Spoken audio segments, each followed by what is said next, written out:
సిరిసిల్ల జిల్లా కేంద్రంలోని అమృత్యులాల్ శుక్లా కార్మిక భవనంలో విలేకరుల సమావేశం ఏర్పాటు చేశారు. ఈ సందర్భంగా సిపిఎం జిల్లా కార్యదర్శి ముషం రమేష్, సిపిఎం జిల్లా కమిటీ సభ్యులు గన్నారపు నర్సయ్య ఇరువురు మాట్లాడుతూ కాంగ్రెస్ పార్టీ ఎన్నికల సందర్భంగా రైతులకు అనేక వాగ్దానాలు చేయడం జరిగింది. గత ప్రభుత్వం రైతు భరోసా కింద 10,000 ఇస్తే మేము అధికారంలోకి వచ్చిన వెంటనే 15,000 అమలు చేస్తామని, కౌలు రైతులకు కూడా 12,000 ఇస్తామని చెప్పడంతో రైతులు కాంగ్రెస్ పార్టీ ఇచ్చిన హామీలను నమ్మి ఓటు వేసినా కాంగ్రెస్ పార్టీ అధికారంలోకి వచ్చిన తర్వాత రైతులకు ఇచ్చిన హామీలను అమలు చేయడంలో పూర్తిగా విఫలమైందని అన్నారు. అధికారం వచ్చి సంవత్సరం పూర్తయినా కూడా రైతు భరోసా గాని, భూమి లేని రైతులకు గాని ఇచ్చిన హామీ అమలు చేయలేదన్నారు. ఇప్పటికైనా ప్రభుత్వం వెంటనే కాలయాపన చేయకుండా రైతులకు రైతు భరోసా 15,000 రూపాయలు అందించాలని, అదేవిధంగా భూమి లేని కౌలు రైతులకు 12,000 ఎలాంటి షరతులు లేకుండా అందించాలన్నారు. లేని పక్షంలో సిపిఎం పార్టీ ఆధ్వర్యంలో పోరాటాలు నిర్వహిస్తామని హెచ్చరించారు. ఈ సమావేశంలో సిపిఎం పార్టీ జిల్లా కమిటీ సభ్యులు మల్లారం అరుణ్ కుమార్, అన్నదాస్ గణేష్, మల్లారం ప్రశాంత్, శ్రీరాముల రమేష్ చంద్ర పాల్గొన్నారు. వెంటనే ఇవ్వాలి రైతులకు రైతు భరోసా, 15,000 రైతు భరోసా, కౌలు రైతులకు 12,000, కౌలు రైతులకు 12,000. జిందాబాద్ సిపిఎం, కాంగ్రెస్ ఇచ్చిన హామీలను వెంటనే, రైతులకు ఇచ్చిన కాంగ్రెస్ హామీలను వెంటనే. కాంగ్రెస్ ప్రభుత్వం గత ఎన్నికల సందర్భంలో మరి రైతులకు సంబంధించి గత బీఆర్ఎస్ ప్రభుత్వం కంటే మేము అధికంగా ఎకరానికి 15,000 చొప్పున రైతు భరోసా ఇస్తామని చెప్పడం జరిగింది. అదేవిధంగా కౌలు రైతులకు సంబంధించి 12,000 ఇస్తామని చెప్పడం జరిగింది. ఈ రకంగా ఎన్నికల పెద్ద ఎత్తున హామీలు ఇచ్చి మరి అధికారంలోకి వచ్చిన తర్వాత మరి ఇప్పుడు ప్రస్తుతం సంవత్సరం గడిచిపోయింది. ఇప్పటి వరకు కూడా రైతు భరోసా కానీ కౌలు రైతులకు సంబంధించిన వాళ్ళకి ఇచ్చిన హామీ కూడా ఎలాంటిది అమలు చేయని పరిస్థితి ఉంది. ఇప్పటికీ అనేక దఫాలుగా మరి హామీలు ఇస్తూ కాలయాపన చేసే ప్రయత్నం చేస్తుంది తప్పించి రైతులకు రైతు భరోసా అందించే పరిస్థితి లేదు. ఇప్పటికే ఒక ఫసల్ అయిపోయింది, రెండో ఫసల్ కూడా నడుస్తా ఉంది. దానికి కూడా ఇప్పుడు రైతులు రైతు భరోసా లేక తీవ్ర ఇబ్బందులకు గురయ్యే పరిస్థితి ఉంది.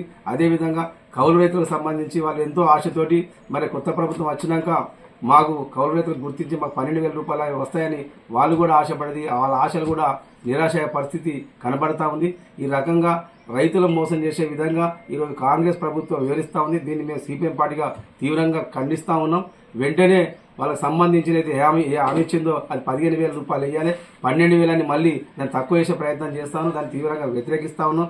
మీరు ఆ ఎన్నికల్లో హామీ ఇచ్చినట్టు 15,000 ఇవ్వాలి. అదేవిధంగా కౌలు రైతులకు సంబంధించిన 12,000 దానిలో రకరకాల వాళ్ళని తగ్గించే విధంగా గ్రామీణ ఉపాధి కార్మికులకు సంబంధించి దానిలో వాళ్ళను కూడా గుర్తించకుండా గతంలో ఏదైతే వాళ్ళ ఆధార్ కార్డు లేకనో లేకుండా రేషన్ కార్డు లేకనో వాళ్ళు ఆ రకంగానే వాళ్ళను కూడా గుర్తించకుండా తగ్గించే ప్రయత్నం చేస్తున్నారు.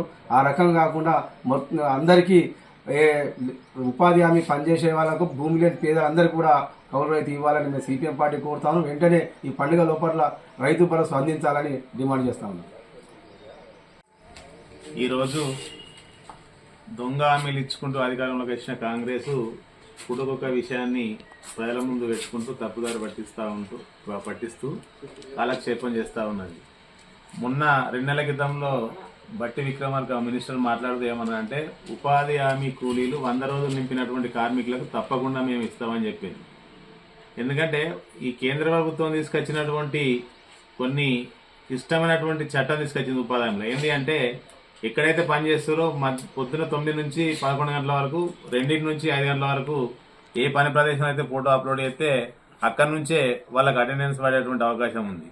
మరి ఇలా 100 రోజుల పనిని పూర్తి చేసిన కార్మికులకు ఇస్తా అంటే ఒక్కొక్క గ్రామంలో అంత ఒక 5-6 తప్ప వాచర్ వేసేటువంటి వాళ్ళకి తప్ప మిగతా ఎవరికి వచ్చేటువంటి పరిస్థితి లేదు. మరి ఎలక్షన్కు ముందు ప్రతి వ్యవసాయ కార్మికులకు భూములకు 12,000 ఇస్తామని చెప్పారు. అది డిసెంబర్ 28 నాడు ఇస్తామని చెప్పారు. దాని తర్వాత మళ్ళీ ఇంకో మంత్రి మాట్లాడుతూ సంక్రాంతి అన్నారు. ఇప్పుడు డిసెంబర్ 26 రాజ్యాంగం అమలులోకి వచ్చిన రోజు నాడు ఇస్తామని చెప్తా ఉన్నారు. అలాగే రైతులకు కూడా రైతు భరోసా 10,000 ఇస్తామన్నాడు కేసీఆర్, మేమైతే 15,000 ఇస్తామని చెప్పిండు.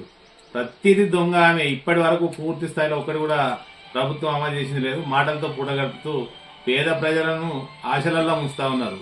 అలాగే ఇందిరమ్మ ఇండ్లు ఇస్తామని చెప్పారు. కానీ ఆ ఇందిరమ్మ ఇండ్లకు పూర్తిగా గ్రామ సభలు పెట్టి ఇవ్వాలని చెప్పి పలుమార్లు మేము డిమాండ్ చేయడం జరిగింది. కానీ ఎక్కడ కూడా గ్రామ సభ పెట్టడం లేదు. కాంగ్రెస్ కార్యకర్తలను ఇందిరమ్మ గ్రామ కమిటీగా నియమించి వాళ్ళకు అనుకూలంగా ఉన్న వాళ్ళకి ఇవ్వడానికి ప్రయత్నం చేస్తా ఉన్నారు. కాబట్టి ఇవన్నిటినీ ఇచ్చిన హామీలను తక్షణం అమలు చేయకపోతే సిపిఎం పార్టీగా జిల్లాలో పెద్ద ఎత్తున ఉద్యమం చేస్తామని హెచ్చరిస్తా ఉన్నాం.